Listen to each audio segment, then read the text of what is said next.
Fellow Americans, consider the skies of Michigan.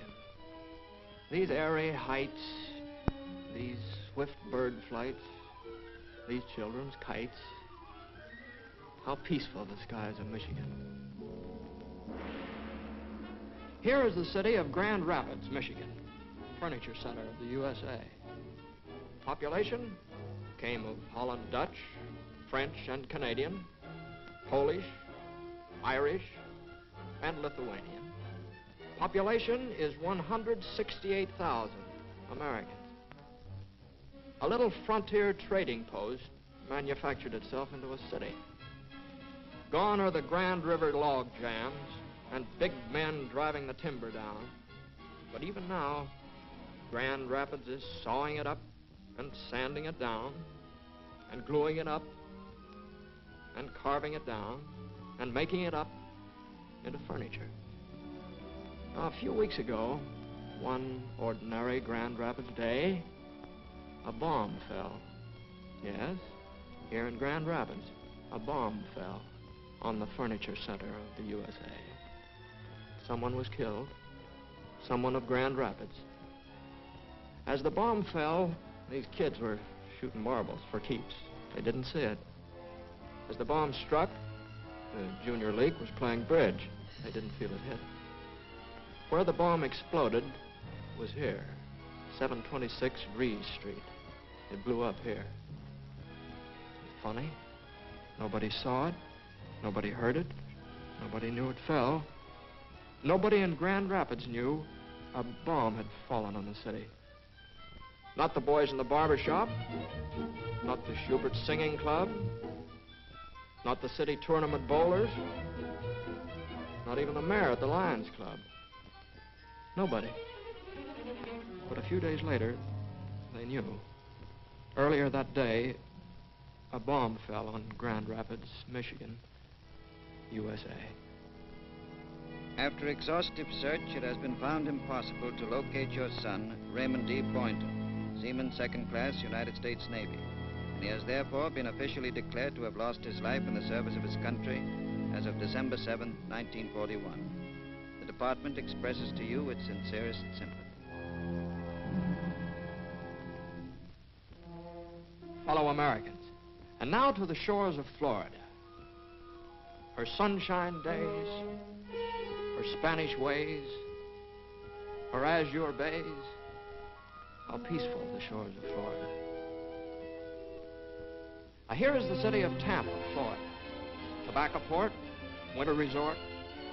Tampa is 101,000 Floridians, exporting timber and turpentine, shipping 90% of Florida's grapefruit, making cigars. Some of them can tell you about the Florida boom, 1924. A lot of promoters went broke. About Hernando de Soto, 1539. They say he sat under this oak. About the Rough Riders, 1898, time when this gun spoke. Old-timers remember about how Tampa sang, "There'll be a hot time in the old town tonight." Funny, though, some of them don't know how a few weeks ago, Tampa was machine gunned from the air. Tampa went on shopping. Tampa went on playing. Tampa went on being a winter resort and a tobacco port. Tampa University didn't hear. Franklin Street didn't notice. The Yacht Club and the City Hall, they didn't know about it. But here, 2803 Fountain Boulevard, they knew. Tampa had been machine gunned. The Secretary of War desires me to express his deep regret that your son, Private Theodore F. Byrd, Jr., United States Army Air Corps, was killed in action in defense of his country in the Hawaiian Islands, December 7. Letter follows. Fellow Americans, and here are the towers of New York, of commerce rise, of enterprise, of breathless sighs. How peaceful the towers of New York. Here then is New York City, hometown of 7 million. New Amsterdam, harbor of ships and fleets. Manhattan, metropolis of the world. Subway to skyline. Tenement to penthouse. Workshop to play shop. Metropolis of the world. So clever, so able, so brilliant, so knowing. Except did not know, did not feel, did not hear the torpedo that struck New York. Yes, deadly. Nobody saw it crossing Times Square to a movie. Nobody felt it shopping on Fifth Avenue, or was hit lunching at the Rainbow Room. Just the same, a torpedo struck New York. 319 East 100th Street, Manhattan Island. And they knew it had happened. The Secretary of War desires me to express his deep regret that your son, Sergeant Joseph J. Chagnon, United States Army, was killed in action in defense of his country in the Hawaiian Islands, December 7th. Letter follows. Fellow Americans, consider the ranges of Texas, her open spaces, her crowded places, her western faces. How peaceful the ranges of Texas. Here at Port Arthur, Texas, near Louisiana and the sea, 46,000 Texans say, we oil the world. Proud of the Lone Star State. Young city going places. No war on the pleasure pier. College girls swimming. Sabine Lake fishing. Boat sailing.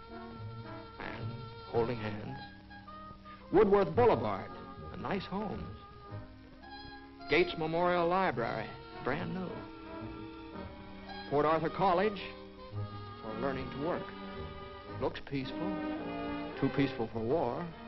But it's here in Port Arthur. Dive bombers? Yes. Here. Killed someone of Port Arthur. A hometown boy. Grew up with the other kids. Graduated Thomas Jefferson High last June. When the dive bomber struck, didn't hit the news building or the firehouse. Didn't frighten the Watkins family. Didn't shatter the cigar store. Where it struck, where they knew, was here. 525 New Orleans Avenue. Deeply regret to inform you that your son, Private Robert A. Huval, United States Marine Corps, died of wounds received in the performance of his duty and in the service of his country. To prevent possible aid to our enemies, please do not divulge the name of his ship or station. Please accept my heartfelt sympathy. It's here, in our America. Bombardment, shell fire, death, destruction. Can you see it? Can you hear it? Listen.